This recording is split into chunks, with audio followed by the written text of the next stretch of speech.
Just, yeah, you're gonna say, I've had it written out.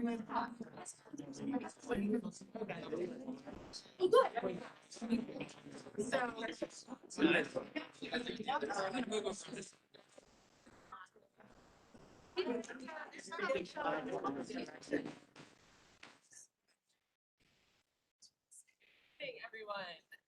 VRE Operations Board meeting.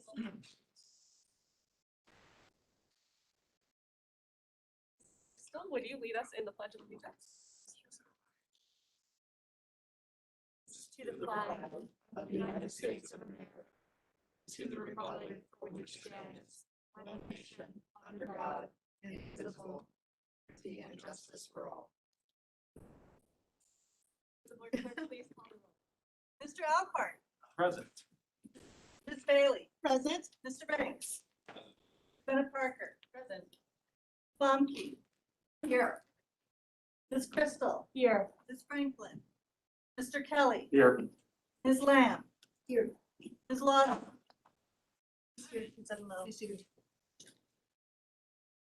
Ms. Mitchell. Here. Mr. Skinner. Mr. Smith. Here. Mr. Stork. Here. And Mr. Walkinshaw. Here. Madam Chair, we have a quorum. Mr. Dalton for our safety moment. Thank you, Madam Chair. Just as a reminder while you're in this space, again, if you're not familiar with the space, from a safety protocols standpoint, if we do in fact have to evacuate this space, there are two evacuation routes. One out this door, you just follow the signs down. There's a stairwell you can take, pop down that gets you outside the building, and also through the double doors here. There's a stairwell next to the elevator. Again, if we're evacuating in the event of an emergency, we strongly suggest you don't take the elevator. Go down the stairwell. That pops you up. That'll take you through the lobby that you came in, and we'll meet up outside. Also, out there in the lobby way, there is a AED CPR device out there. I do have several staff members that are qualified. I'll just show of hands, and board members if you're AED CPR certified qualified. So I think we have that covered. In the event that we do need to get first responders in here, I've got Robert Hostelka in the back. He'll be our primary 911 caller, and then Chris Henry will be a backup for us. That'll get 911 in here, and then. Just finally, we're still under mask mandates, and just want to remind everybody that while we're in this room, while we're in this building, please have a face covering on if you can, and that'll help keep us all safe. So that's my safety moment. First action item is our approval of the agenda. Is there a motion and a second to approve the agenda? So move, Madam Chair. Second. Thank you, Ms. Bailey and Ms. Lamb. All those in favor, please say aye. Aye. Any opposed? Abstentions. Next, we have the approval of the minutes of our July 16th meeting. Does anyone have any corrections to the minutes? Hearing none, is there a motion and a second to approve the minutes of the July 16th meeting? So approved. Okay, thank you, Mr. Alcorn and Ms. Crystal. All those in favor of approving the minutes, please say aye. Aye. Any opposed? Any abstentions?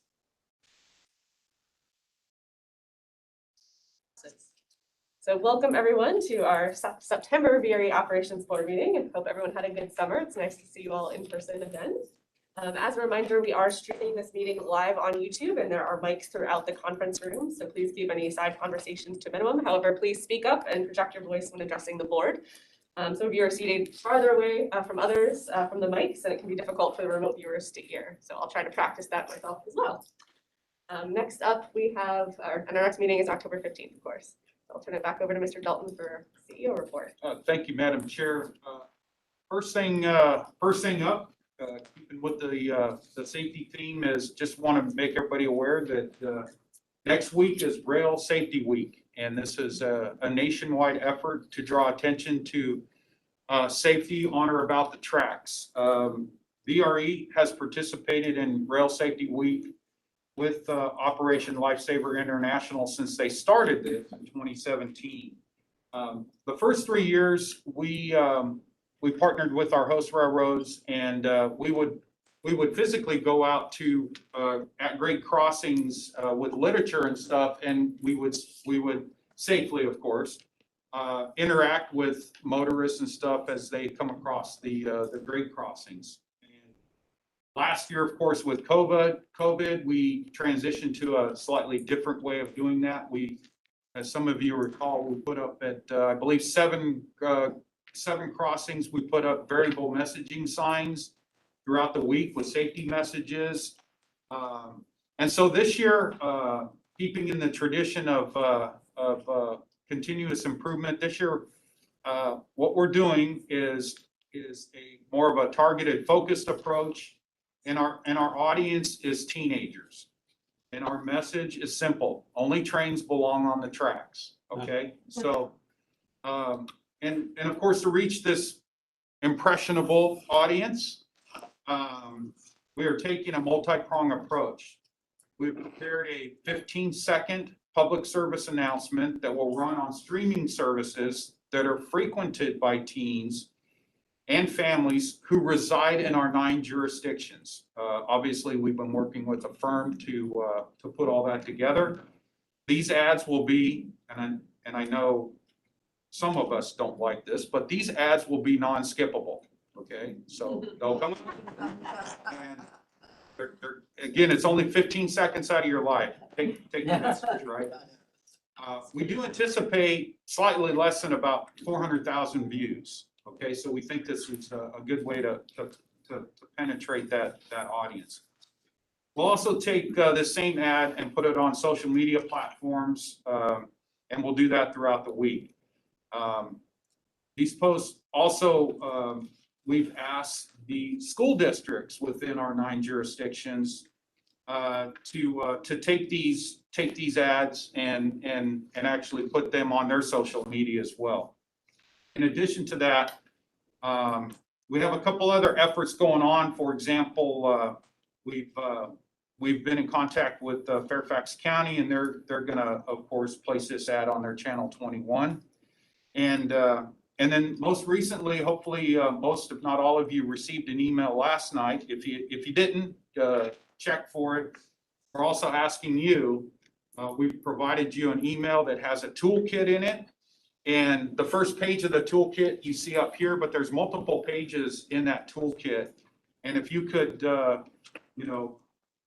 pass that message along, whether it's yourself directly or your staff, there's different things in that toolkit that you could use throughout the week to help us get the message out. So and we do appreciate the willingness of those that have already give us an indication that you're going to help us out. Again,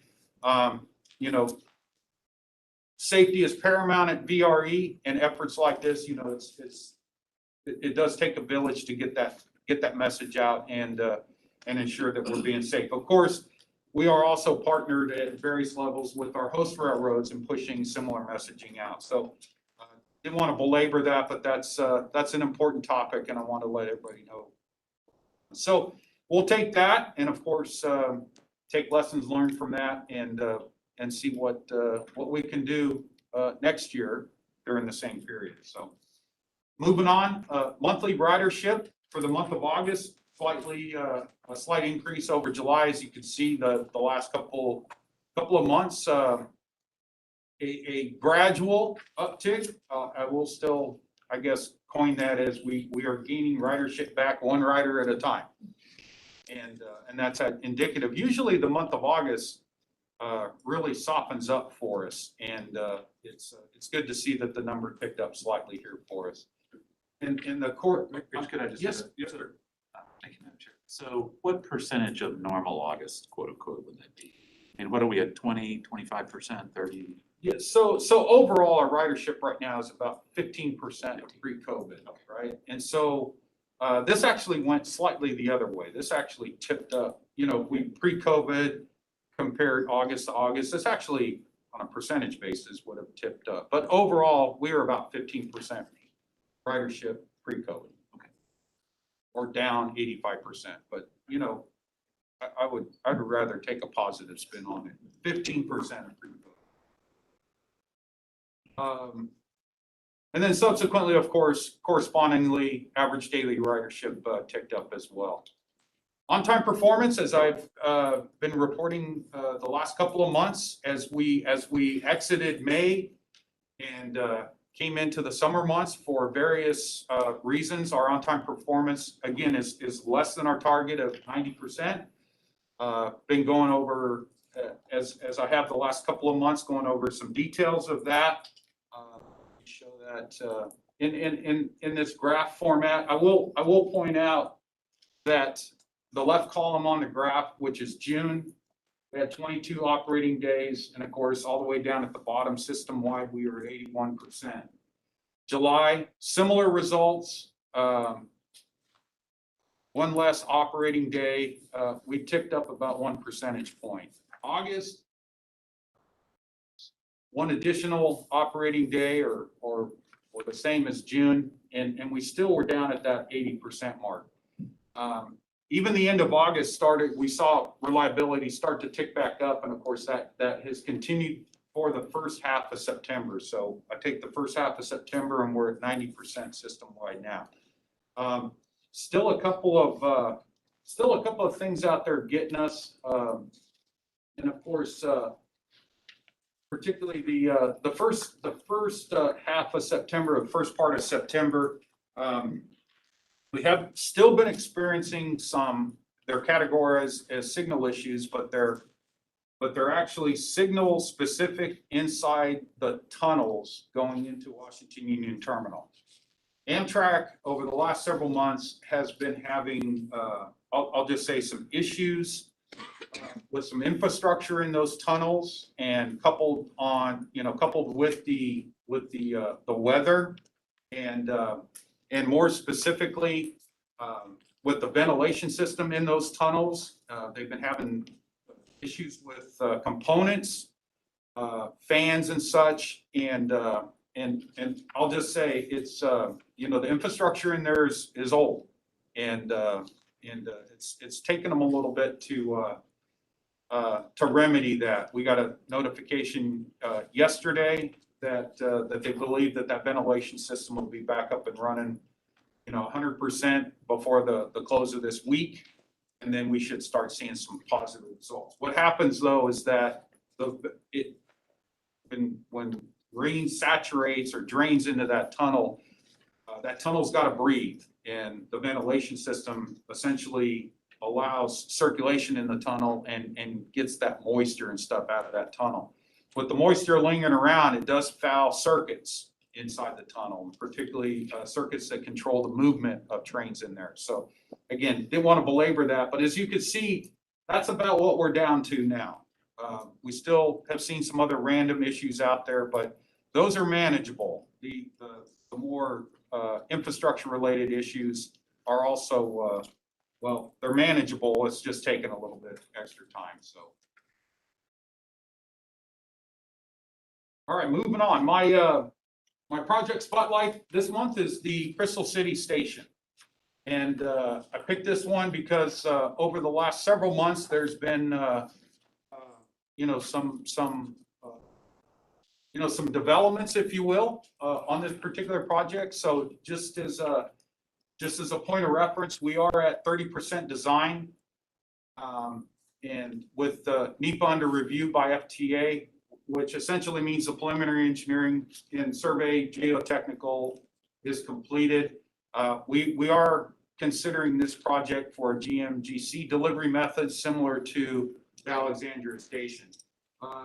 You have a chart up here. We anticipate completing final design by about mid-2023, with construction starting after that for a completion date sometime in 2025. Again, subject to modification as we continue to move this project along. I want to highlight here, just for those that might not have seen this project in a while, just as an overview, this is obviously an aerial looking down. somehow we're trying to figure out how to tap into those swimming pools, because I think it's, that might be a nice attribute for our passengers, right? Nice to swim, jump on the train. No, actually, that's a private. Those condo owners are Yeah. gonna have some different They're opinions. gonna- So just as a point of reference, the purple shaded area is the proposed VRE station platform. And then just a little bit to the left there, that red area is, and if we were to take that further south, one of the developments is we have been working with, obviously, Amtrak, and more importantly, the Virginia Passenger Rail Authority, Jennifer and her team, and CSX to, you know, to accommodate in our design a proposed platform for Amtrak's use there. And that's actually gotten a lot more into the details lately, if you will. And so what we want to make sure we do with our piece of the project is that we're not precluding the ability to come in later and put that platform in. But as most that are involved know, that this is a very constrained corridor. And so moving, shifting track, shifting platforms, even by inches, definitely affects the layout. And of course, we have National Park Service land adjacent to this site also. I'll just point out the highlighted area to the left of this slide. That is what we reference, that's the south entrance. And that's where we would interface with JBG Smith. That's the JBG Smith property there. So of course, they're a valuable stakeholder in this project. And then to the right of the slide, or Railroad North, that highlighted area is our north entrance. And that, this doesn't depict that, but at the north entrance, there's a water park development that's going on there. So I do also want to point out that at some level, the Crystal City Station could be considered as sort of this hub project that basically is the center of other projects, from which a lot of them are being championed by Arlington County, which is the Crystal City to DCA pathway there. We have that shown in a picture to the right. And then on the left, there's a lot of these, and it's probably hard to make out, but there's a lot of little other projects that are going on, including the Metroway there, the post-second entrance to Metro there, and some other things. So this is a really busy area as it relates to mobility, and it's it's to some degree could be considered a model of things to come when it comes to transit oriented development and stuff. So again, the biggest thing here is we're moving on. We're headed towards 60% design. And as the schedule indicated, we want to be through that in a reasonable amount of time. But I can't overemphasize, this is such a critical project. There's a lot of major stakeholders in it, and the collaboration and cooperation is just key here. And so far we've been successful in that. So we'll just keep our nose to the grindstone. And again, with some of these other projects, I want to make sure that we're also being somewhat nimble and flexible to these other projects as well, because there's no sense of us getting too far out there. And particularly like with CC to DCA, put ourselves in a position where we are precluding that project from doing something instead of not precluding. So just want to end there with that statement. Awesome project. What's the total budget estimate for this? For the Crystal City Station right now, I think it's about a $50 million project. Okay. Yeah. And funding for that's coming from where? From NVTA, there's and then NVTA is roughly about half of that, and then there's other monies, from other sources, including some state sources, other federal sources, and matches.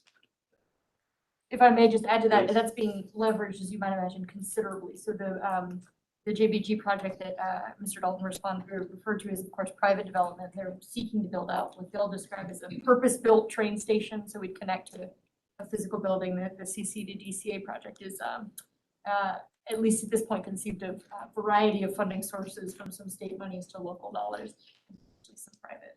So just to less that shiny rendering, leave anybody under the impression that that's coming out of VRE's budget. Wanted to indicate that our 50 million is being leveraged in considerable ways from other sources when it comes to the multi-level connections. Yeah, Madam Chairman, I mean, it's a great example of transit oriented. Yeah. And, you know, where it can be done. Mhm. Oh, I definitely need, it's very exciting. Yeah. Really? Yes, I agree with Mr. Alcorn. It is a beautiful project. I'm gonna date myself a minute. I remember when there was pushback about the VRE coming through, train coming through in Crystal City as a military spouse at Henderson Hall. So I get it. I'm jealous. Don't worry, there's still plenty of. It's a healthy jealous, but I think it's a fabulous project, so. Questions for? Actually not about Crystal City, but unrelated to an earlier point in your presentation. I really appreciate the focus on the youth outreach with Safety Week. And I think, you know, as we're here in 2017, that was my worst day on the board. And I'm sure for any of us when a 13-year-old product was killed. And I just wondered if there's any effort or opportunity for us to, you know, knowing, I think that we sort of see some specific hotspots. You know, and obviously it's not possible to secure physically, but I wonder if there's some way to target our outreach, right? Either in partnership with particular even principals at specific high schools, right? Places where we see kind of recurrent patterns of youth getting on the train. I love everything that we're doing, and I wonder if there's even more ways we can kind of target it, because I mean, there is nothing more heartbreaking, right, than to see that kind of incredibly preventable loss of life. Yeah, and unfortunately, we still have the videos. Yeah. And so, but let me answer it this way, Madam Chair. You know, in times past, I believe, and this is no criticism, but I believe we were more reactive. So, to your point, we'll use the 2017 incident. So after that incident, then we go into the schools, then we go into, this is an attempt to be a little bit more proactive. Right? So, but we're looking for those kind of opportunities as well. I know our staff constantly looks at, on this topic, we constantly look at what the, I'll just say, you know, let's just put it out there, like the suicide prevention professionals and what those teams are doing. Set aside rail for a second. What's going on in the global space or the national space as it relates to, you know, potentially incidents or causes that could lead to something on or about the railroad. So this is a focus more on, you know, and I don't mean this in a negative way, but the trespassing aspect, you know, you're somewhere where you're not supposed to be. And then, of course, it doesn't stop there. There's you know, grade crossing issues that we have to deal with. We're fortunate that at least in the VRE service area, relatively speaking, we have very few at-grade rail crossings, but we do. I mean, all it takes is one, right? So we are fortunate in that respect. So yes, we are looking for more proactive ways and sort of expanding our, you know, the horizon and taking in input from, you know, from frankly other professionals, not just at the railroad level. So. I appreciate that. Thank you, Ms. Crystal, for that. Anyone else? Okay, just to wrap up my comments, I did want to recognize, like to introduce a new VRE staff member. And so please join me in welcoming Nick Ruiz, who's in the back there, who joined VRE on August 23rd as our new planning project manager. Nick is a AICP certified planner coming to us from the Virginia Department of Rail and Public Transportation. Thank you, Jennifer. Well, we were really sorry to lose him, but happy that he's here. Thank you, Jennifer. Look at it, we kept him in the family. So Nick has led several critical station facility and corridor service planning studies for the Commonwealth state-sponsored Amtrak service, and he's intimately familiar with you know, future transformative plans in addition to VRE. So just welcome, Nick. Glad to have you, and look forward to all the additional wit and wisdom you can bring as we look to our future. So appreciate that. And then finally, Madam Chair, I do want to say after a 1-year absence due to COVID, Clifton Day is back. Yay!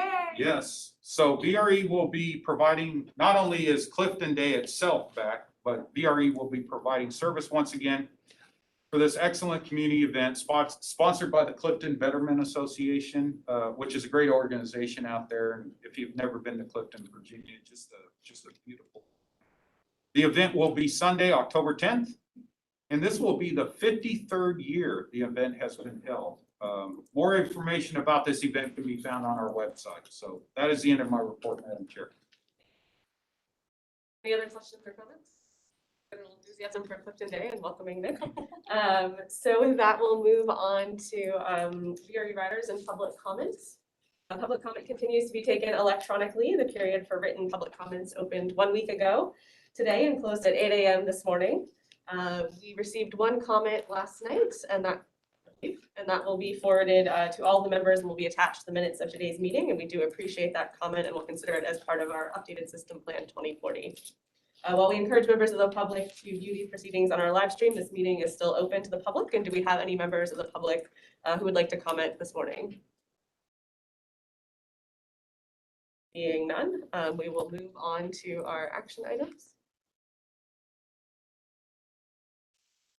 First is a resolution to authorize the CEO to issue a general engineering consulting task order for construction administration services for the Fredericksburg Station Rehabilitation Project. Thank you, Madam Chair. We're seeking Operations Board approval to authorize or to issue a general engineering consulting contract through our GEC 8 task order contract with STV Incorporated.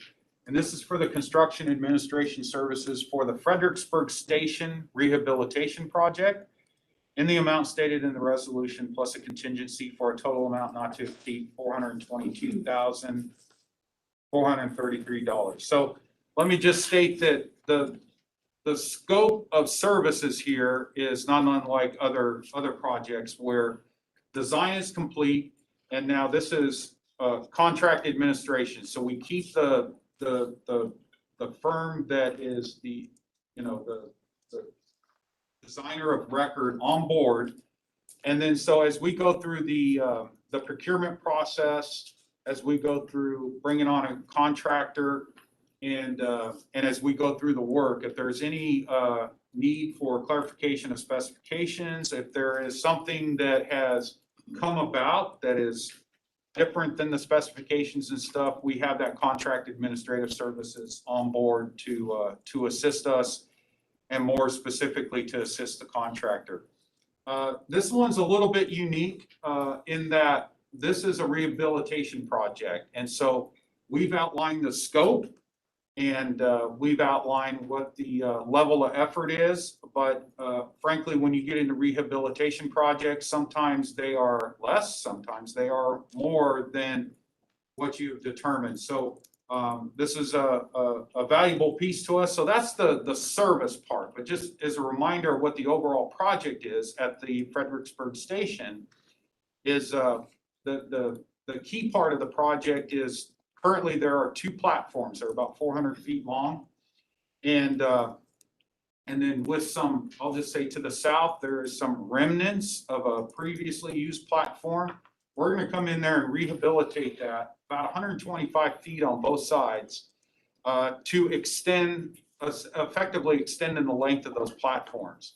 And that not only benefits VRE, but it is a fairly substantial for at least the region of Amtrak stop as well. So that helps us manage dwell times and helps us manage on and offs of our passengers.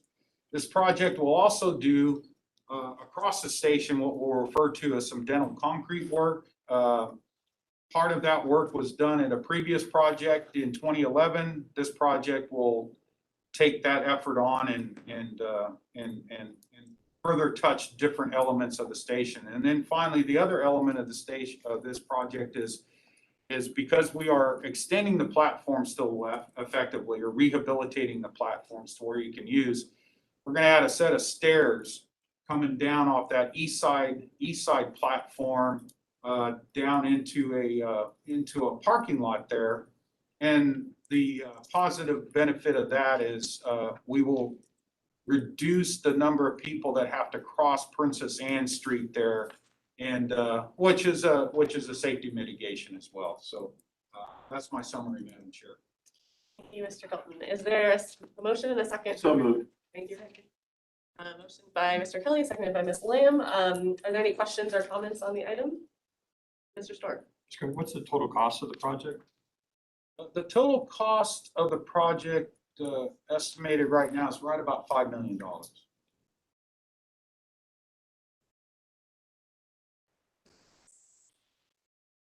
Hearing none, all those in favor of approving resolution 9A? Any opposed? Any abstentions? Motion passes. Yes, sorry, it's been a while. Summer brain. The next item is 9B, a resolution to authorize the CEO to execute a contract amendment for design services for the life cycle overhaul and upgrade facility. Mr. Dalton. Thank you, Madam Chair. We're seeking authorization to execute a contract amendment with STV Incorporated of Fairfax, Virginia for additional construction phase services as part of the original or the base engineering, environmental, and construction services for the LU facility contract in the amount stated in the resolution plus a contingency for a total amount not to exceed $774,271, and more specifically or more generally to increase the contract value to an amount not to exceed $4,379,310. So essentially what this is we originally awarded this design contract back in 2015. And that was based on some conceptual level work that staff and others had done. And so once we brought the design contractor on and, actually started working through the details of it, some of the, I'll just say, assumptions that were made at the conceptual level needed to be modified, which is not uncommon in a project like this. Is a very, very complicated, in a good way, project. So, and part of that was we had established what we thought was a basic footprint for the facility, and of course the adjacent track work that we needed to be done. As we got further into the design level, what we wanted to do within the facility was not going to be able to happen within the footprint that we had previously described, so that footprint grew out. And then, of course, that subsequently changed some of the track alignments. And as some of you know, part of that resulted in the need to go acquire additional property and property adjacent to this site. So we headed down that path. And again, as some of you know, that took us a couple of years. We had to go back and we had a willing seller, but we had to go back and work with them to rezone the property, all that type of stuff. All of that to say is that's kind of how we got from 2015 up till now. But one of the other critical or one of the other key drivers here was we'd originally, conceptualized that this would be a 17-month program or project. That, of course, that timeline got moved out. And so what this effectively is doing is providing contract authorization for the contract administrative services to run concurrent with the construction project. And there is some minor additional design enhancements and stuff in there. This is a not to exceed amount. I honestly don't think that we're gonna hit this. Basically, I anticipate that the work, the bulk of this type of work has occurred in the last 8 to 9 months, albeit there is some substantial contract administrative services that we're going to need for the construction of the facility itself. But just want to keep in mind, this is a not to exceed amount, and we're likely to come well under that. So that's my summary, Madam Chair. There a motion and a second to approve resolution 9B. So moved, Madam Chair. Second. Billy, seconded by Ms. Lawson. Thank you. When is this supposed to expect, or when do we expect this to be completed now? 2023. Yeah, mid 2023 is what we're looking Any other questions or comments? Just a comment, Madam Chair. Really? I like when you say it's more than likely to come. And I won't say that This is true. unless I have a good sense. Thank you.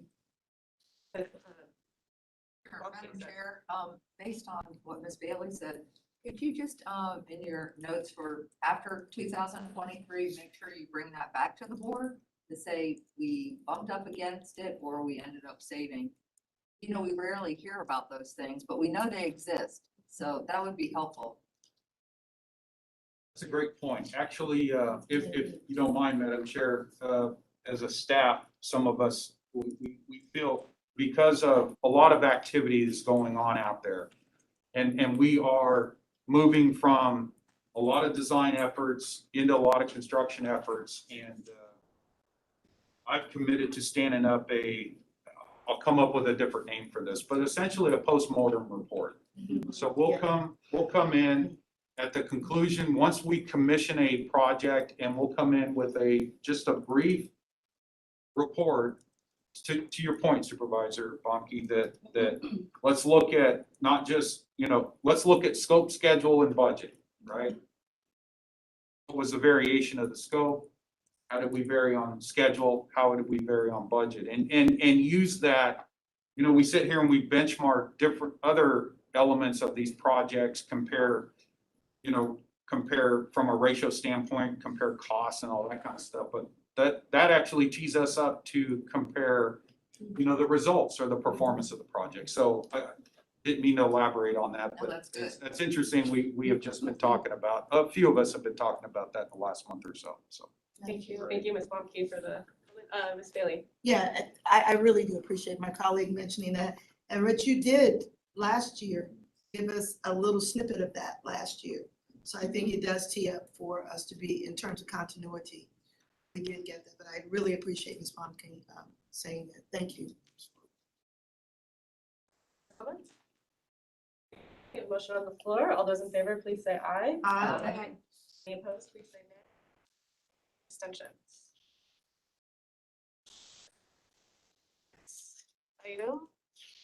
Item 9C was a resolution in support of my jurisdiction's application for NBTA funding, but was pulled at our city's request. So we'll move on to 9D.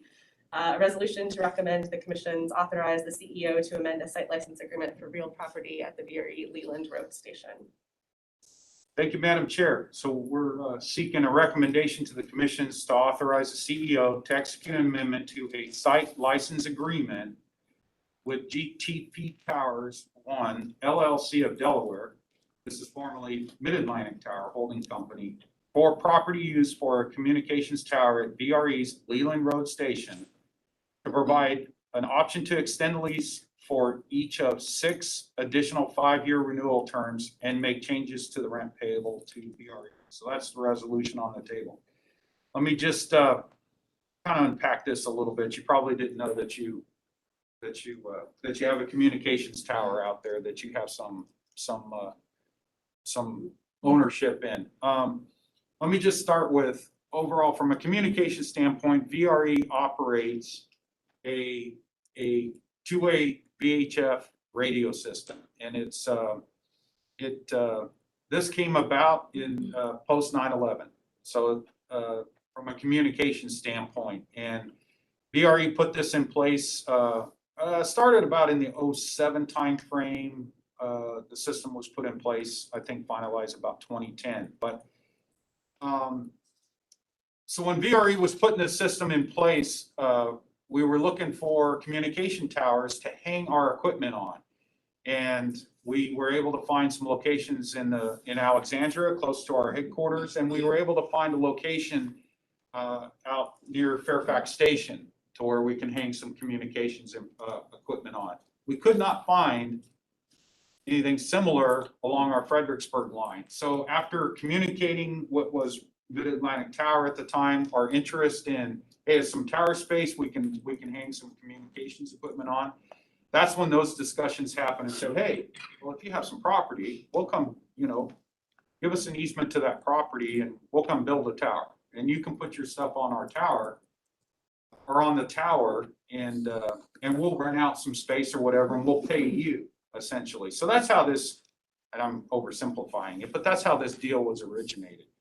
And so it was all put into place about 2010, and then about a year and a half ago, they came to us and said, and primarily because of the merger between Sprint and T-Mobile, it really reduced the need for that level of communications equipment on their tower. In other words, they were going to, because of that consolidation, they were going to start losing money and stuff. They basically, essentially came to us and said, hey, we're going to give it up. We're not going to, you can have it back and somebody else can maintain this, right? So over the last year and a half, and again, I'm oversimplifying this a little bit, but there's been conversation back and forth. We arrived at a consensus, at least with them, to continue forward, let them continue managing the tower at initially a reduced amount that they were paying us on an annual basis of about $7,000 a year, and then revising the option period. So before there were 10 5-year options in the agreement, come back with 6 additional 5-year option renewals. So what that does for us, and again, our interest is to keep our communications equipment up there. Subsequently, what we've also hung on these towers are repeaters and other equipment, so we can more broadly communicate with our own onboard radio systems. In other words, not just the VRE channel, if you will, but the railroad radio station. So it's a very good communication systems, and this is a vital link to those systems. So that's my summary, Madam Chair. Thank you. It's a great partnership. I'm happy to move item forward. Is there a second? Sorry, I didn't. Second. Bailey. Okay, thank you, Phil. It's been moved by Ms. Lawson, seconded by Ms. Bailey. Any questions or comments? Is that the VRE station is in my district. Do we have communication from an emergency management standpoint with anybody off of that tower? Communication from an emergency standpoint, buddy, off that tower. Like recently in Stafford County, Cindy, you could help me with this. We are now part of the, what is it, the network, so is there anything on that tower that connects to emergency management? Just curious. I would have, I don't know specifically. I can tell you we're part of a network as it relates to our onboard communication systems, just because we're a railroad. There's a emergency management, there's emergency tones, there's emergency channels and that type of stuff, but that's on the broader, and obviously this tower plays a role in that by providing repeaters so we can get that. But let me see if I can dive in exactly Yeah, what's it on that doesn't have tower. anything to do with this motion, Madam Chair, just a question. Thank you. Madam Chair, may I speak to that? Yes, ma'am. Because I actually wanted to bring this up from another standpoint in Stafford County, and I know Mr. Dalton, you and I briefly spoke about this, but Stafford County had, and by the way, that $25,000 is steal. It's a steal to be able to have that annual rent. Stafford County has a 911 tower that we rent for $75,000 a year, just for hours. And so that's why I'm like, that's phenomenal. So an extension of the conversation she's talking about, you'll see the P25 is the encryption network that is allowing first responders to be able to have systems in the event that something like 911 happened, where before, as you knew, that they were overwhelmed by all the calls. And that's the system that Stafford County just joined. So that's what she's. Well, then just to follow up, Madam Chair, that's it's a similar reason why VRE went to a dedicated channel. So we could get off, in the event that we need to, we can get off of the railroad channels and actually communicate not just within our trains and stuff, but with our headquarters and.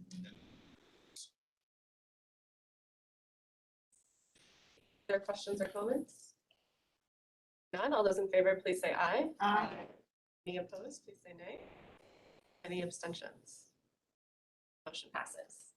Next item is a resolution to refer the preliminary FY23 VRE operating and capital budget to the commission. Mr. Dole. Thank you, Madam Chair, and I will say essentially the resolution here is the Operations Board is asked to refer the preliminary FY 2023 VRE operating and capital budget to the commissions for consideration, so the commissions in turn can refer their preliminary budget recommendations to the jurisdictions for review and comment. So that's the resolution here. And I will have to say, backed by popular demand, you heard him speak at our July meeting. Our fine and refined Chief Financial Officer, Mark Schofield, and some of this stuff you've already seen before, but Mark will run through this with you again. Obviously, invite some discussion and input since you've had some time. I'm sure this is something that you've thought about constantly since July. And so we're looking forward to your feedback and input. And so with that, Mark, if you've got the clicker. I do. Take it away. You guys are way far away. Sorry that I'll try to project a little bit here. So good morning, everyone. I'll start with just a reminder of where we are in the calendar, of course. We talked in July, as Rich indicated, about the key issues for the FY 23 budget. What we do here in September is we review the preliminary budget. We ask you to refer that budget to the commissions for their review, who will then pass it on to the localities for their review, and any feedback that either the commissions or the localities want to give to us. We will work in October and November with the board and with the committee to go in more depth in the CIP, talk in more detail about the assumptions that are going into the budget, and then we'll come back in December and ask the operations board to formally recommend the final approved balanced budget onto the commissions then for their action in January. So this is the preliminary budget for 2023. Our preliminary operating budget totals $96.7 million. That includes our operations, our maintenance, and our existing debt service. This budget represents an increase of about 7% over the approved budget for this year, 2022. So I will talk shortly about what some of the reasons are for that increase. And I will also note that myself and our staff, we are continuing to work closely reviewing our departmental budgets to look for potential expense reductions. The preliminary operating deficit that is in this budget is $22.5 million, but I will make a very clear note that that does not include the application of any of our available federal pandemic relief funds that we have to replace our lost passenger revenue. So we will, of course, talk about the potential uses of those funds and how we will use those to come in with a balanced budget. Our preliminary 2023 capital budget includes commitments of $86 million from various federal, state, regional, and local sources towards our CIP, our capital improvement program. I'd like to note in particular that we continue to work closely with DRPT and with the VPRA to advance capital projects that are critical to the Transforming Rail in Virginia program and to expand both commuter and intercity rail across the Commonwealth. As we noted back in July, honestly, not a lot has changed, not as much has changed perhaps as we would have hoped between July and now. And so the COVID-19 pandemic remains the sort of primary driver in terms of looking at the 2023 budget. In particular, trying to accurately forecast our ridership and our passenger revenue is going to continue to be very difficult in this environment. And so we do anticipate some significant amendments to the current year budget, the 2022 budget, when we get to December, as hopefully the path towards recovery becomes a little bit clearer. And the key issues, there we go, that we had talked about back in July, they remain the key issues now here in September. And so I'll just go through them briefly. We have received pandemic relief funding through the CARES Act, through CRISA, and through the American Rescue Plan. Through the end of last fiscal year, 2021, we've drawn about $32 million worth of that relief money, primarily or entirely from the CARES Act, in order to replace our lost passenger revenue.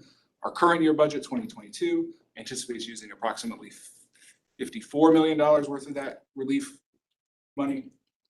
And then after setting aside certain planned investments in our security camera system, things like that, we still anticipate having approximately $70 million available for 2023 and beyond in order to support the operating budget and to backfill passenger revenue if it is continuing to recover.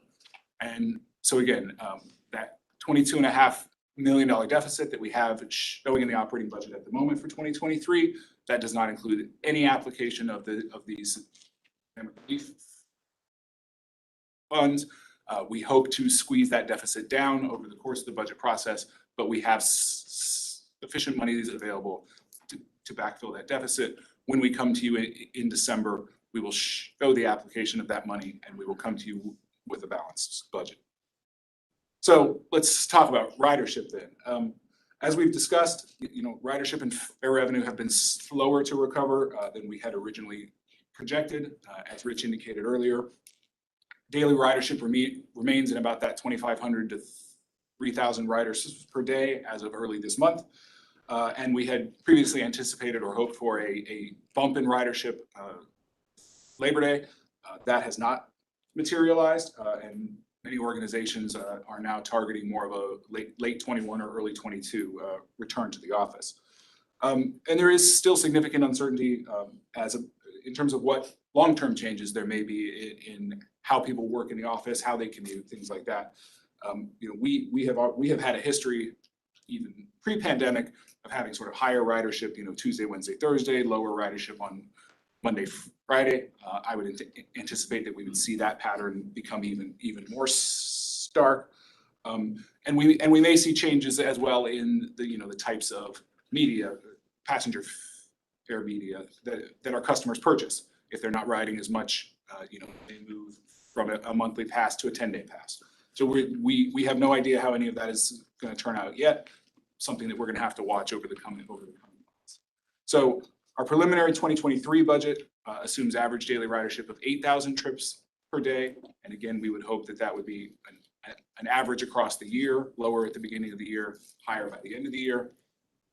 This is a little bit more than the 6,000 trips per day that we have assumed in the current year budget, 2022.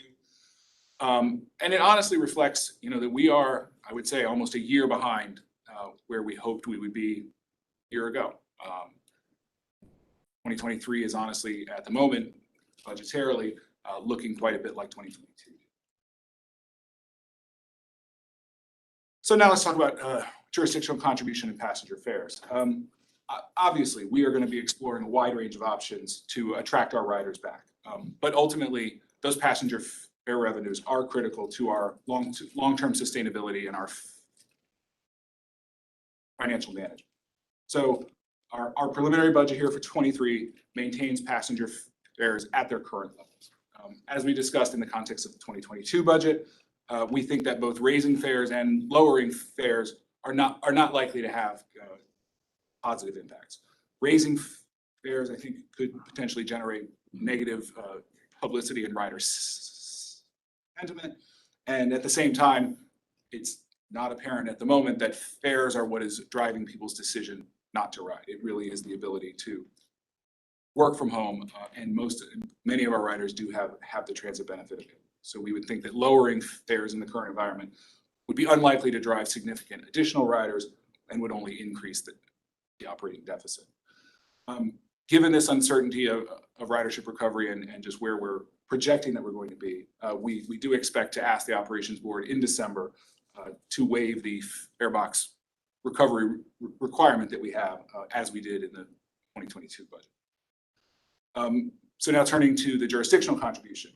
We were able in the current year, 22, to provide relief for the local jurisdictions on the majority of their subsidy contribution to VRE. View at the moment is that the local revenue picture in most of the jurisdictions has continued to improve, certainly has not been as negative as we feared at the beginning of the pandemic. And we are, again, seeing a much slower recovery in ridership and passenger revenue than we had hoped. So the preliminary 2023 budget does return to the pre-pandemic jurisdictional contribution level of approximately $18.3 million a year. I would like to make a note here about our master agreements survey, which is an important component of the subsidy. We did not conduct that survey last year to concerns about how to actually do the survey, but also about expected low response rate. We do feel honestly that we're in a similar situation this year. where the response rates are likely to be low, and that the results could significantly alter both the allocation of the subsidy and potentially even the composition of the operations board. So our recommendation again for 2023, like for 22, would be to carry over the pre-pandemic results of the survey and use that in the budget process. Oh, sorry. So turning to a little bit of a more positive note, our first opportunity to increase service as a part of the TRV program will come next year with the ability to add one additional round trip train on each of our lines. VRE staff across the organization are working currently on plans for the new service, including equipment, storage, staffing, and communications. The estimated gross cost, and that's before accounting for any additional passenger revenue of an additional round trip on our Fredericksburg line, is about $3.7 million a year. And one additional round trip on the Manassas line is approximately $3.2 million. The timing for initiating these additional round trips is not yet known, and it's going to depend on a number of different factors. One is that adding service on the Manassas line is subject to an agreement with Norfolk Southern, which we do not yet have. And the second, of course, is that return of the ridership, making that decision about when it's appropriate to bring those new trains on. Something that Rich has talked about a lot and that I very much agree with. In the post-pandemic environment, it may not be a question of having the capacity. I think it's more a question of adding frequency and improving the service in order to draw riders. So we will be evaluating that as we go along. As of now, the numbers that you're seeing here for the preliminary 23 budget, they do not include any costs for these two additional round trip trains. Yes, please. First of all, I really appreciate the additional service because as a commuter working in DC, I was severely impacted by the lack of a train in the middle of that. So I think that's very positive, and I said that before. But when we're looking at that additional service, are we considering additional marketing to look for visitors going into the DC area as opposed to just commuters? Absolutely. And I think that ties into the plans that the state has to a little bit down the road for, weekend service and things like that. There is definitely a change in sort of the attitude from just the, sort of 9 to 5 sort of white collar commuters, really trying to expand the marketing, draw in a lot more people. Mark, this may be a better question for you. But I'm asking about the fare revenue. Yeah, sure. And I'm assuming that a significant amount of our riders pre-COVID were federal employees that were using the transit subsidy. Yes. Do you know how many of those riders suspended their recurring monthly charge for the ticket? Or did they continue on receiving the ticket or paying for the ticket using this transit subsidy so they don't get disrupted? I can describe it qualitatively. I don't have a specific number for you, but yes, it was a slow process. We saw when the pandemic hit in March 2020, it took a number of months for everybody to sort of realize that they needed to suspend their transit benefits and ticket buying. So we had a period there for the first 6 or 8 months of the pandemic where if you looked at our average fare, like the total revenue divided by the total number of trips, it was very high because you had some people who were buying tickets and then only using them once or not using them at all. Mhm. That has very much normalized now.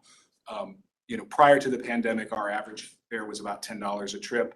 We're sitting at about $11 or $12 now. So it's still a little bit higher, but it's much closer to normal now. Thank you. Mr. Allen? Thank you. Yeah, I know you haven't finished your presentation, but since we're talking a little bit on this slide. Yeah. In terms of the jurisdictional subsidy and the assumptions, I think as a region, I think you're right, jurisdictions are recovering financially. I would just point out that's not true everywhere. In Fairfax County in particular, we're heavily dependent on office space and also on bricks and mortar retail. And those are two of the softest. later ones, slower ones to recover. So I would encourage us to basically hold out the possibility that we might need some more funds from the federal money to help with jurisdictional subsidy. So anyway, let's hold off that decision until we see how things go for the next couple of months. Make sure locally it's like. Sure. So on this slide, I'll ask a question. So my understanding of what you just said about the additional round trip on each of the lines, that's not currently in the budget. And I guess I'm wondering, it sounds like you might continue to evaluate that over the next few months. It's possible it could wind up in the budget or maybe a half year, depending on how things look. Yes. Ms. Crystal? We'll be talking a little more about the System 2040 as part of this, or I guess my questions are sort of, to what extent do we have the ability in the next budget to think even more broadly about this or differently about this, right? Like, this is probably overstated, but I think we've all sort of heard about the end of rush hour.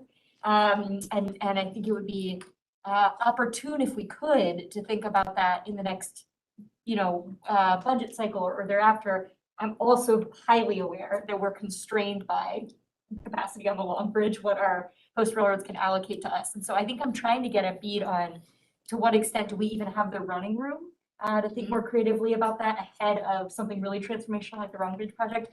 This may not be the right time for it. If it is, I wanted to raise it. And if not, I'm happy to wait till the end of the presentation. I think we can talk about it a little more in this, and then when Christine does her presentation on the system plan, we can probably talk about it there too. Again, I'll say my hope a year ago was that when I was standing here now, that we would sort of already have a sense for what the new normal is. We'd be done with the pandemic part of it, and we'd be into the sort of post-pandemic. And we're not. We're still sort of in the pandemic. And I don't know how much we'll learn between now and December about what commuting patterns are Right. going to look like. I think we can try to be as creative as possible, but we may have to punt a little bit on 23 and hold off on some of those decisions until 24.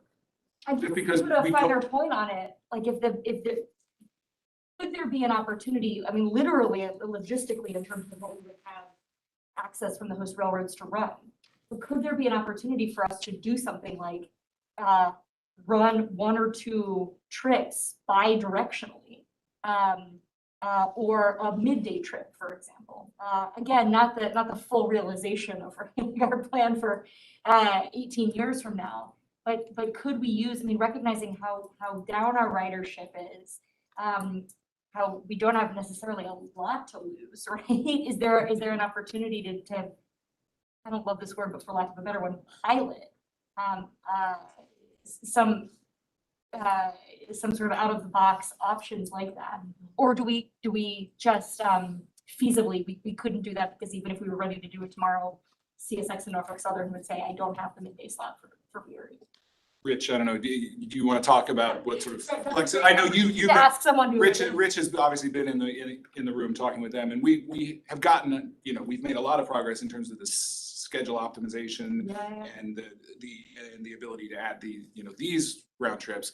Rich can speak maybe to how much more flexibility we might. Well, and this just some of the speculation, and I would invite Director Mitchell to jump in on this as well. But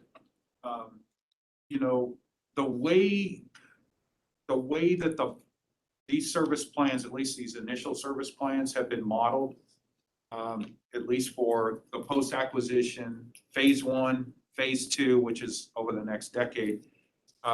Capacity is tight out there until we start moving on some of these capacity improvement projects. I mean, I from a technical standpoint, again, I've seen the modeling.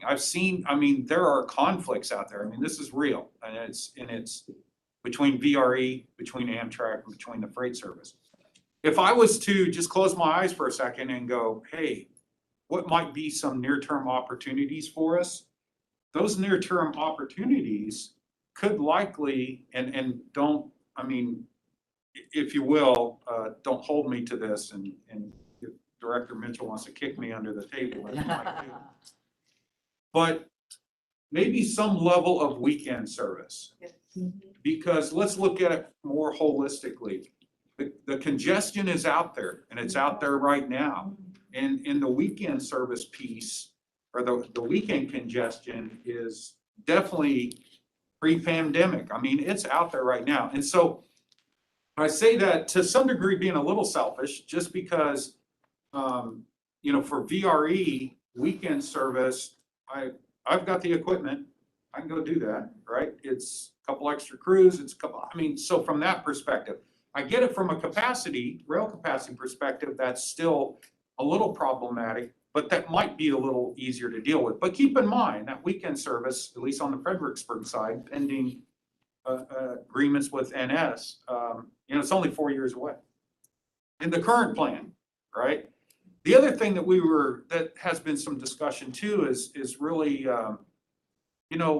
there is service predominantly up and down the Fredericksburg line on the weekend with Amtrak trains. And maybe we need to just collectively as a region start, promoting that and actually make sure folks understand that there is a service that's out there now that might be slightly underutilized. And again, just speaking from the top on that as well. And there's been some discussions on maybe how to best do that from a branding or an awareness standpoint. So there's opportunities like that, and I could probably just sit here and geek out on you for the next 2 hours and just keep spilling them out. But there's definitely opportunities to be, definitely thinking outside the box and not feel constrained with what we already have in front of us. So That's really exciting for me to hear. And I would just say, as we sort of think about giving some direction for the shape of the budget, it strikes me that there is really a lot to be gained if we see or staff sees one or two of those opportunities. Think about what we could learn for the implementation of service to understand what demand really looks like if we were able to offer it. What we could learn in terms of what it costs, right? I suspect we have pretty good numbers on what it would take to, have another crew there, but also there are, does it cost too much to operate a one-off service, et cetera? I think really just learning about how people's behavior is changing. If it is a success and we, have some higher levels of fare box recovery on that 1 or 2 weekend trips, right? All for the better for a budget. So, if there is an opportunity to experiment during this really transitional and challenging time, everyone would be thrilled to see it.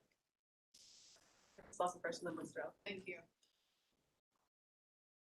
Without trying to sound like a Debbie Downer, I'm going to piggyback a little bit off of Miss Crystal because I was thinking too, well, first of all, logistically, how do we get there so quickly? Because I'm guessing, Mark, that you're referring to the FY23 when you're talking about the possibility of the one additional round trip. So that seems a bit ambitious to me because of, the logistical side of it. Jennifer's here. I don't see Mike in the room. Not to put any pressure on them, but are they ready to move that quickly? I don't know. I definitely look forward to Jennifer weighing in. I'm guessing that this would strictly be CSX since we don't have an agreement with Norfolk Southern, right? So we, these are slots that we do have with the CSX agreement, that we received upon, execution of the contract this year. In our agreement with VRE, it says right now that I think we have up to 3 years to start it. This was obviously pre-pandemic, and so, but we did recognize that, may not be ready to start that service right away for a number of reasons. We would still need an agreement with NS for the Manassas line train, but we do have the slots from CSX now. Yeah. So Okay. for those additional trips. Now, they're based on a service plan that was developed with CSX and VRE and Amtrak all collaboratively, again, pre-pandemic, that was anticipating this would be more of a peak period route. But I think, as Rich said, there may be some other opportunities that we can continue to explore with them as well, if we're looking at piloting some service. I can't say right now from an operational standpoint what would make sense, but anyway, these are 2 slots that we do have today. So if I can carry on that note, I like Miss Crystal, think maybe a pilot program is, I imagine, where you're going to start. Certainly, I like the idea of maybe a weekend round trip. see what promoting the Amtrak service first does, and then go from there, like, let them lead the model. I don't know, I'm a bit skeptical, I'll admit, I tend to be that way. I like the vision, but it seems a bit ambitious considering the challenges on the system. So I just want to caution the board that we can't let this great idea get ahead of us. Yeah, very good discussion. I agree, we do need to be careful with this. I mean, frankly, we have federal money for the only time in a generation to work with, to help us explore these things. But I do like the idea of a pilot, but I would suggest we also would encourage you to look at maybe some different business models associated with that. Frankly, if you just step back and think about it, we have this infrastructure, we have these trains, we have openings where we could run the trains. So maybe thinking about it also in terms of event-based service, thinking of it in terms of charter service, talking with potential customers, if you will, institutional customers who might be interested in that. I think that's something that we could also look at that could perhaps extend beyond, this pandemic period. I don't know. Mr. Kelly, then Ms. Bailey, then Mr. Montefiore. Great conversations. May I suggest that knowing what you all probably went through to get CSX to sign off on anything with regards to putting additional trains on the rails, and having been involved in a lot of those conversations over the years, it might be best first step to have you got Rich and Jennifer talk to CSX and say, are you willing to go down this road first before we spend a lot of time on it? I think they already are, didn't they already sign up? Well, in terms of the ones we have are based on a service plan, Service but plan, so. as far as changing or deviating from that, yeah, that would require some additional. And I can tell you, I agree that CSX is always fun to start throwing in little changes into the system. They get a little bit concerned. There they are, right there. We were watching online. Thank you, Mr. Kelly, Ms. Bailey. Janine, I was thinking the same thing. Is that them now? Thank you for, this is such a great conversation. And I was thinking that, and I'm glad you said it. But I think we do have to be a little cautious in doing our homework, different service models. I think that's important. But I also think it's an opportunity for us because when you look at the need on the weekends, people want to get out, people want to do things, or they want to go in the office over the weekend, whatever it may be. But that's a need. I know that's a need jurisdictionally. So I just put that out there. We don't want to rattle any cages and make CSX any nervous than it already is, or make us think that we're not trying to build relationships. But I can indeed support thinking out of the box in that way. The question that I had was going back to what you said about the survey and utilizing the same data that we have as a new member. I just need a warm fuzzy, if you would, please. Utilizing, I try to talk in layman's terms because you guys talk the big words, I talk the basic words. So, but I wanted to know when we talk about using that same data, will that in any way skew or be a risk taker for us as we go forward in our projections? Does that make sense? Yes, Okay. I think what we're trying to avoid by proposing to use the prior year data is to avoid big swings in the allocation of Okay. the subsidy. If your jurisdiction currently is responsible for 20% of the subsidy, we would like to maintain that for next year, Okay. maintain this, regardless of how big or small your jurisdiction is.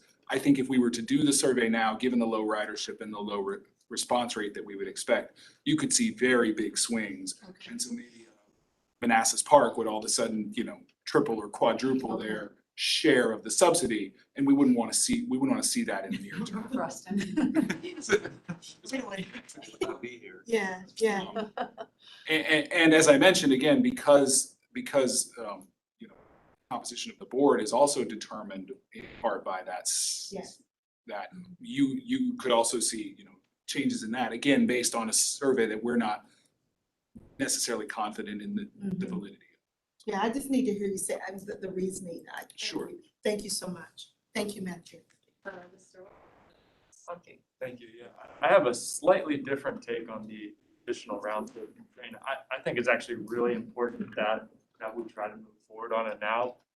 Because you made the point, astute point in your presentation that reducing fares probably won't have much of an impact for our existing ridership, I think is what you were referring to, the folks who are using VRE pre-pandemic, because they're better employees or they can afford to pay the fares that we have.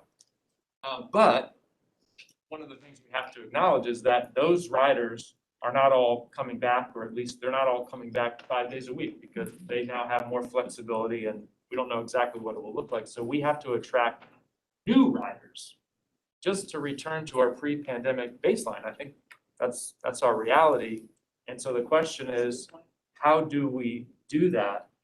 And I think we need to look at attracting a different group of riders who might be more attracted to a lower fare and need more flexibility in terms of service, not your traditional 9 to 5 federal employee or federal contractor who can afford the fare or has smart benefits. And I think a question is, can we use this one additional round trip service outside of our traditional service hours to test that, to analyze, does it have an effect? Are we attracting a new group of riders? Because I don't think we know how to do that. So from my perspective, if we can use this as an experiment to explore what it would take to do that, I think it has a lot of value. And I feel very strongly we have to start doing that now. I don't think we can wait until things shake out and we know exactly what it looks like 2024, 2025.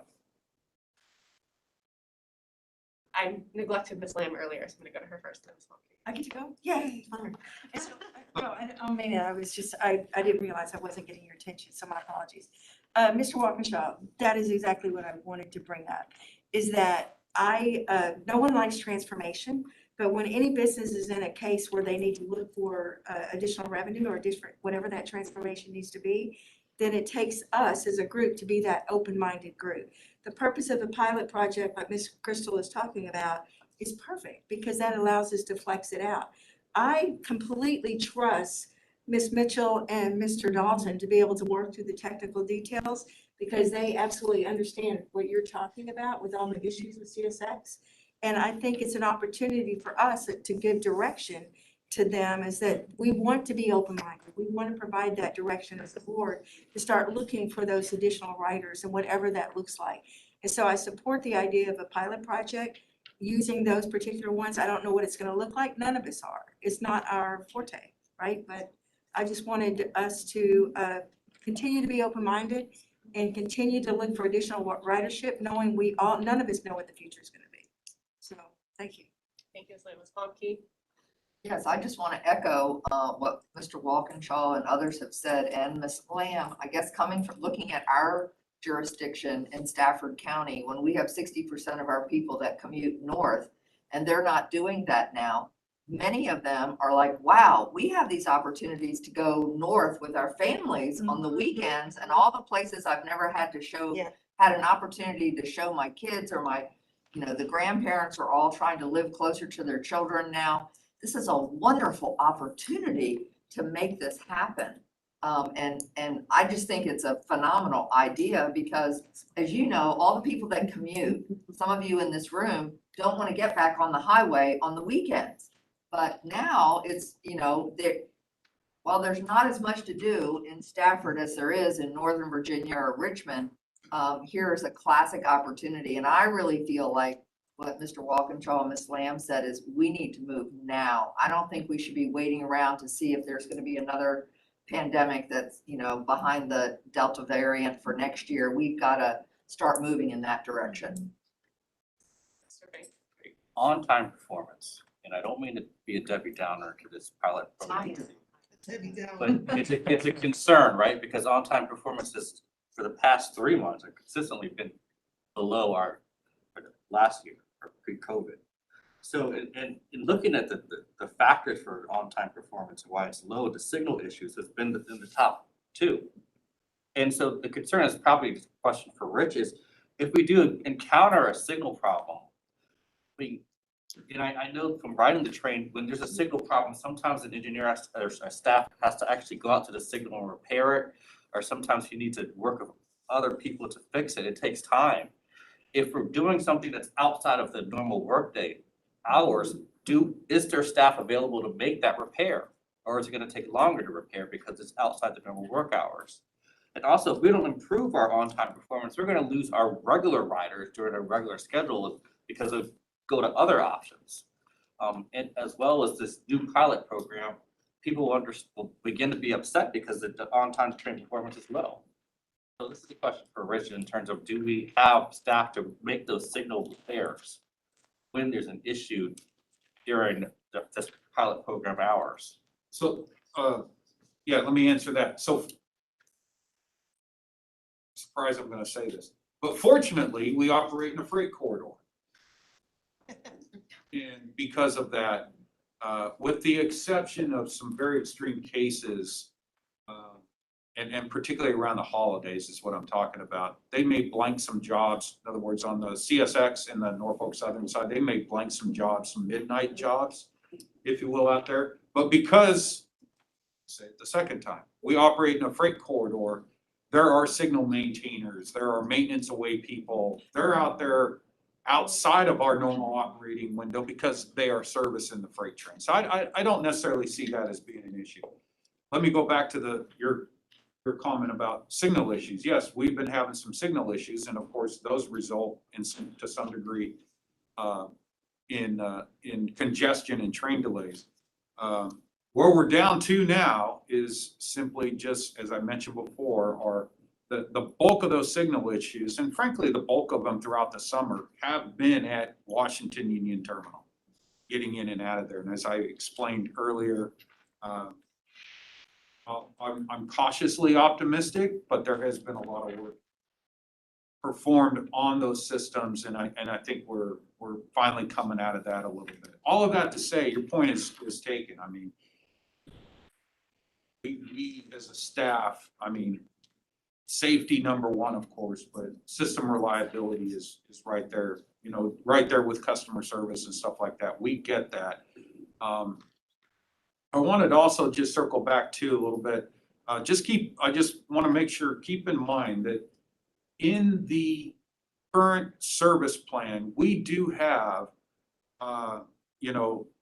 let's just talk on the Fredericksburg side. We do have a Fredericksburg train slot, if you will, already programmed in from a scheduling standpoint. That train actually would depart out of Spotsylvania Station an hour, I believe about an hour, a little bit maybe over an hour after our last train departs right now. Okay, so that in a sense is capturing an element that we've never had before, and that train then, of course, is allowed to continue into Washington Union Terminal beyond the previous window, if you will, as we go in. So we've already got that in the plan. To suggest that we would change that, I mean, that's further discussion and stuff, but we have that. The other piece I want to, and this is something that of course we continue to work and will continue to work, is that transforming rail in Virginia, and particularly the service plan, it at some level is not just looking at VRE commuter service, it's also looking at Amtrak service, and more importantly, Amtrak service as Amtrak trains get into the VRE service area, okay? So we have to look at these, I believe, as complementary services. And what we need to do as part of a multi-pronged approach here is that, we need to make sure that the public is aware of that, potential riders are aware of that, and from a marketing branding standpoint, almost kind of to some degree say at some level, this is all one. This is all, we can move you up and down this corridor, and within these windows, it's primarily a VRE commute, and in these other windows outside of the normal Monday through Friday window and in the weekend, there's an opportunity there as well. Those are some things that have been touched on. But frankly, we've been, and I'll speak for VRE, Director Mitchell speak for her team, but we've been consumed with getting the service plan put in place, consumed with getting the infrastructure plans put in place, and frankly, consumed with trying to get ourselves back to a service level that we had pre-COVID. So there's opportunity there, I guess is really what I'm trying to say. We just, now that some of these other things are behind us, I think there could be more of a focused approach. Yeah, I would agree, actually, definitely. Mr. Kelly and then Ms. I'm just gonna make a suggestion and I'll help be with Janine. She doesn't want to be alone being Debbie Downer, so I'll help you just a little bit. The number one problem we have on the trains right now is not signals, it's congestion. And that's been growing all along. We already know when we start shifting, even within our current allowance for trains, you shift one, it cascades all across the system. But what we're talking about now, I just want to make sure I'm clear, because I would think we would want to give direction to staff and how they approach CSX, is we're looking at going out one, potentially outside our normal block of time, and or looking at weekend service on the line. And because I think what the original thinking was, is when the Long Bridge project is finished and the state controls the line, then we would have all these opportunities because we control the line. We're not in that. And again, every train you shift and move by even 5 or 10 minutes, it has a huge effect on the whole system. So the question I guess staff is going to go to CSX is, we want to sit down and see, can we talk to you about potentially running a weekend service train? Can we talk to you about running a train outside our normal block? And then come back, and based on yes or no, then we can start having a more focused conversation that everybody's looking for.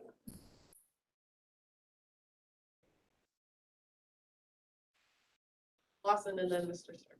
Thanks. Matt, you summarized what was going on in this head of mine, because Mr. Walkinshaw brings up a really good point. We do need to attract new riders.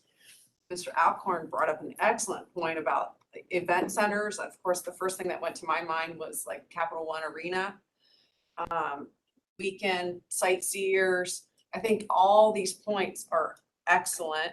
We just need to execute it in a manner where the logistics and the capacity, when you refer to capacity, you're referring to the rail system. Yes, ma'am. Right. I just wanted to clarify that. So, I mean, there's a lot of moving parts here, but I think that we're all on the same page. If I had to guess, I'd say we all really like the idea of weekend and get more cars off of 95 in particular. I'd love for this to happen off the 66 corridor, but I don't think we're there yet with Norfolk Southern.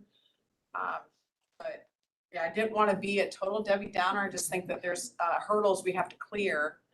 And for me, I don't know if we can clear those as quickly as maybe what currently we're planning for.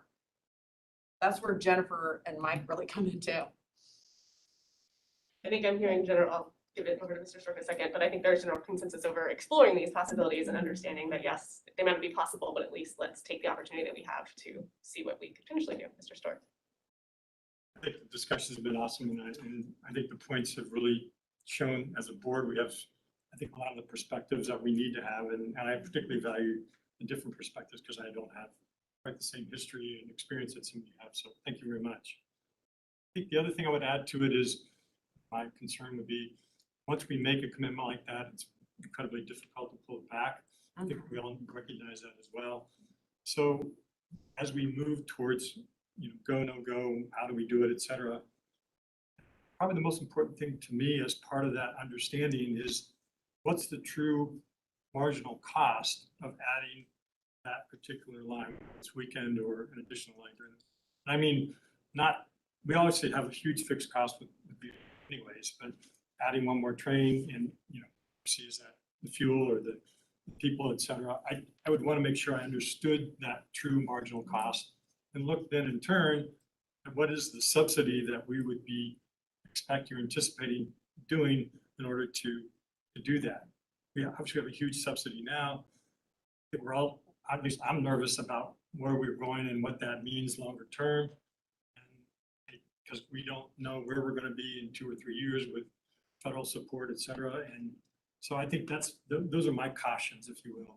Want to understand the true marginal cost of adding the train and what that commitment would mean. Clearly would want it to be a pilot of some sort, so we at least haven't fully endorsed this long, we've decided to try this and see where it goes kind of thing. To make sure that we understand where our subsidies might be to be able to make it possible. That's going to require an additional subsidy or a subsidy above and beyond what we normally would subsidize, or in fact, it's less because it's really just the marginal cost of a particular training service. Those are things I want to make sure are part of what gets discussed and presented to us as part of our considerations. Thank you. One last comment, I promise. The slide earlier where we talked about how much federal money, we got through FY '22 and then 70 million available for FY '23. Thank you. Glass is half full. This is great. This gets us through the next couple of years. The glass is half empty. We hit a cliff in FY '20. Unless ridership returns. And for those of us that are involved in the discussions with about WMATA, in some ways they have the ability, they're running trains all the time. So they're not just reliant on commuters. We're having the discussion, I think, to see how we might be able to work out of being commuter only. But it's very clear to me that commuter riders are going to be the last covered coming out of the pandemic. It might be in 2 years, everything might be fine. It might be 5 years, it might be 10 years before we grow back out of this pandemic pattern. So I encourage all of us to be thinking about, and as we are, how we might be able to get beyond the commute. But the other thing is, honestly, we may find ourselves in a year or so in hurting for money. If fares do not come back, if ridership does not come back on our lines, and we haven't figured out some other way to get riders and fares, then frankly, if we're starting to have this discussion about Metro, we may have to look at other ways to fund some of this operating. So anyway, I just want to throw that out there so that everyone is aware of discussions going on. Just a very quick question. Do we know how well the MARC system is performing? To both the, and do we also know with regards to, I think they have weekend service already, if that kind of supplements their revenues from commuting?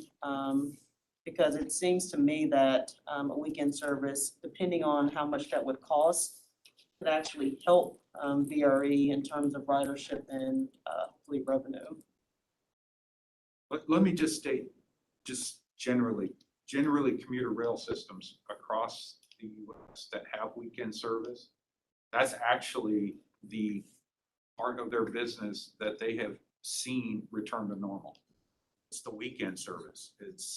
And so the Monday through Friday, or the traditional Monday through Friday commuter service is similar to us, but it's really the weekend service. In fact, to their surprise, weekend service is actually recovered, maybe not at 100%, but within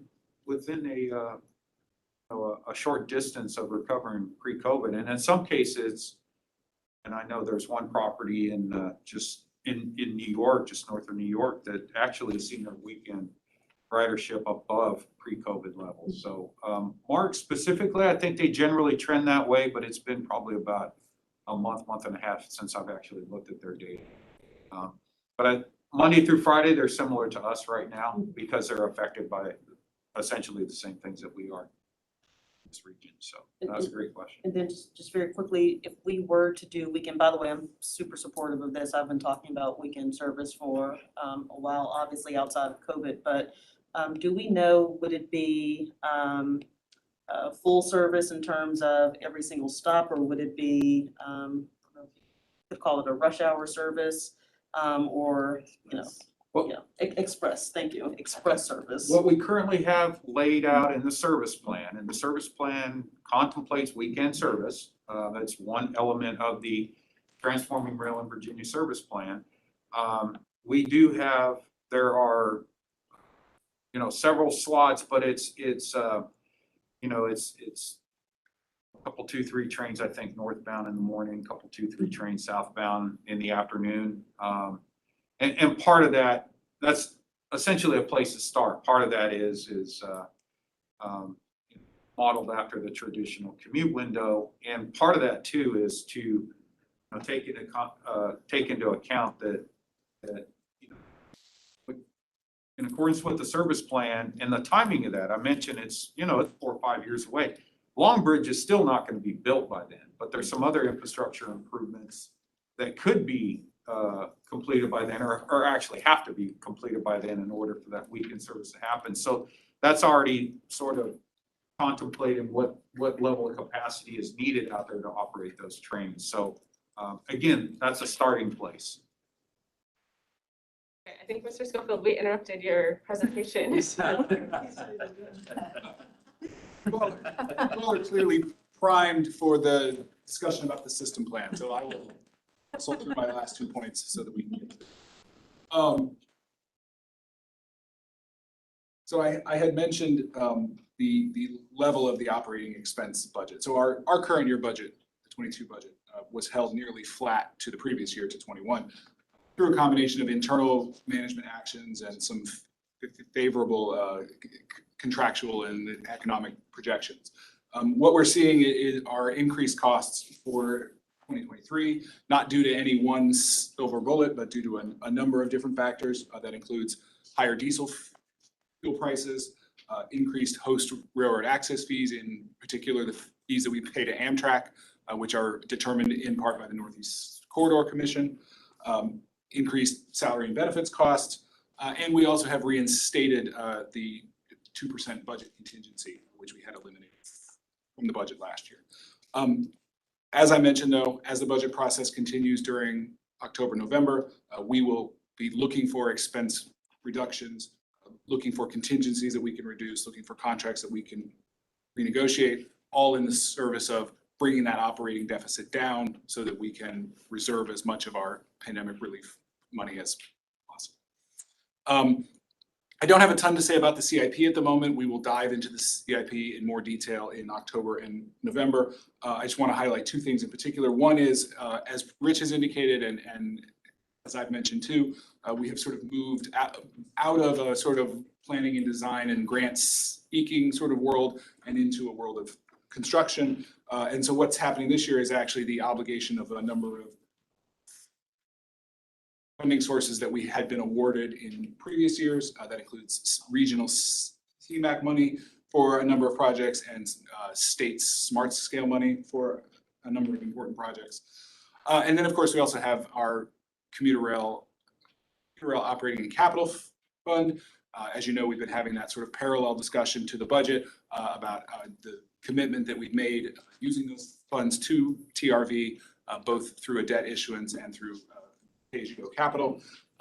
Since we don't know exactly how that is going to look or be split between those 2 things in 2023, we just have it as a sort of placeholder in the budget, and we may know more by December to say, you know, how much of that is going to be debt versus how much of that is going to be pay-go capital. But we'll be coming back to you, as I said, with sort of a parallel discussion of that. So those are the key highlights that I had. We will be back here in the upcoming months with more details and more discussions. So there you go. Thank you. Mr. Schofield. So we obviously, Ms. Crystal. I was just gonna say, do we need a motion at this time, or was We there? do, Okay. yes. I'd be happy to make that motion. Thank you, Crystal. Is there a second to approve the resolution, which is? Well, if I could, I mean, I think I would move both the resolution that's before us to move these on to the commissions with some additional direction to staff that I think was captured well, actually, by Mr. Kelly, in terms of, we hope that you'll go next to CSX and see what opportunities may be for us to think about pilots or alternatives or new ways of attracting new types of riders and offering different recovery models and creating learning opportunities. Ms. Crystal, for that clarification. Seconds that. Any other questions or comments? Mr. Stork? I want to go to the 2023 summary proposed budget. Sure. You can bring it up there, but general, I'm going to ask a couple questions and then maybe you can follow up. At least I want to make sure they. Didn't see in what you presented to us where the 2% vehicle is.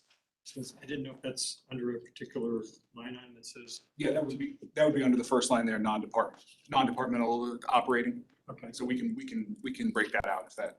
okay.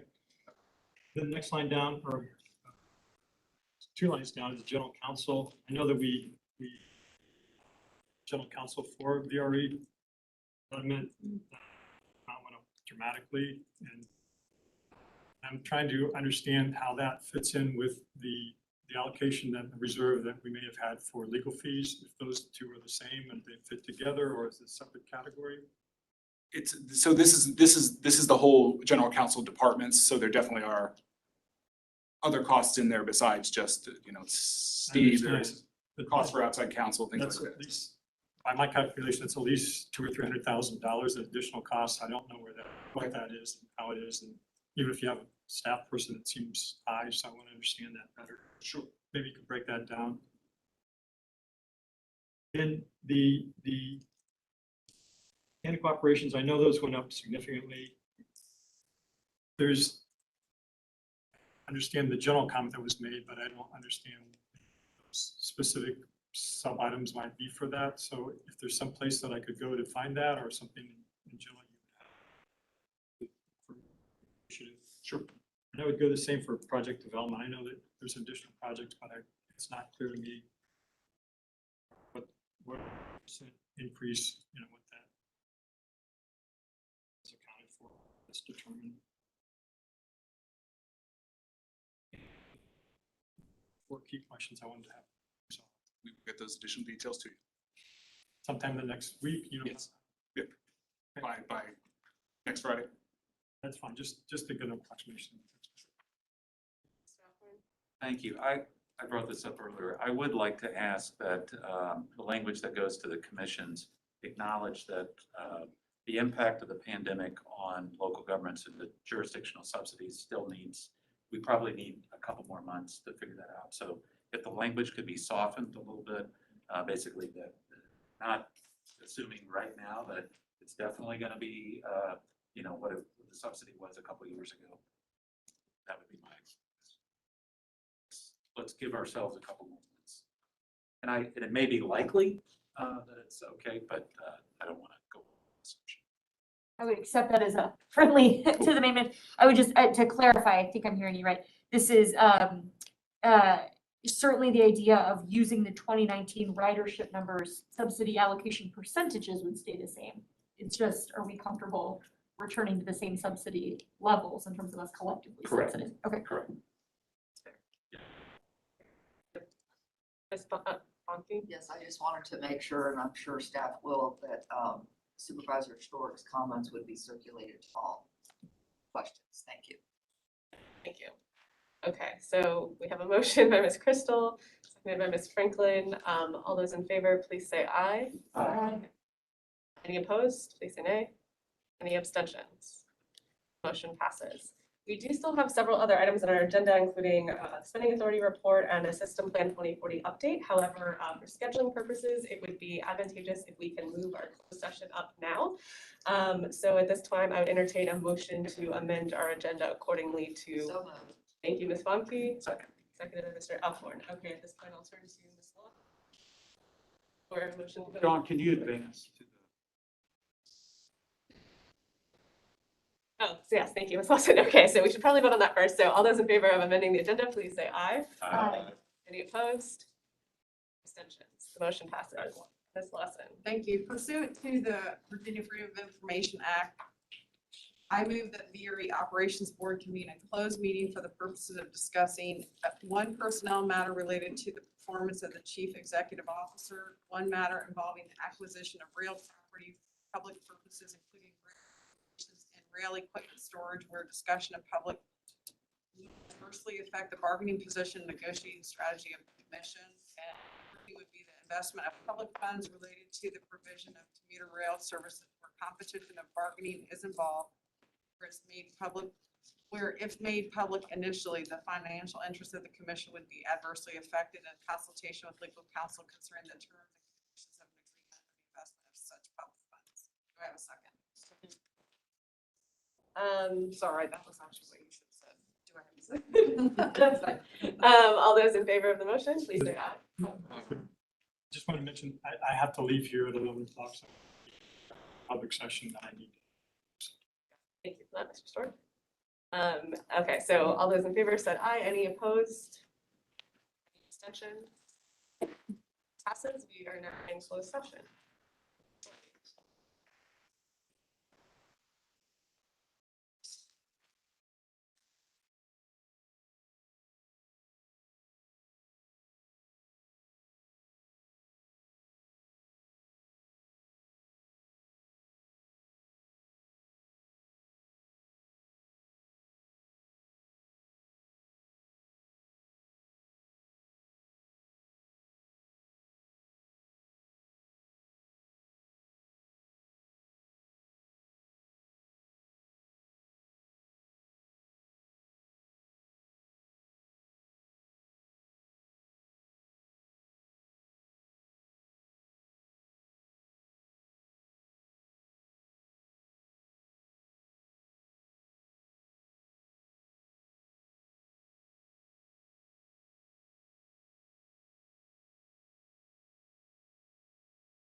Thank you. VRE Operations Board certifies that to the best of each member's knowledge and with no intention of sunning and the just concluded closed session, only public business matters lawfully exempted from open meeting requirements under the FOIA Act were discussed, and only such public business matters as were identified in the motion by which the closed session was convened were heard, discussed, and considered. I move that.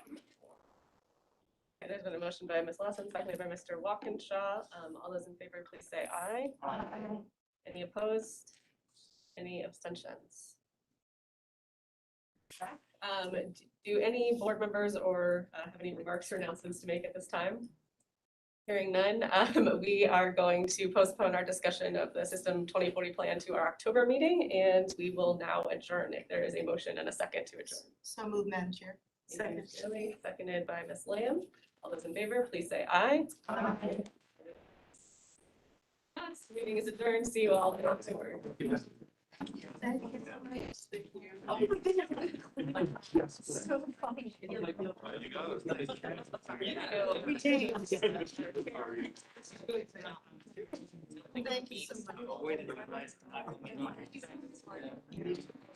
So I think it's clear.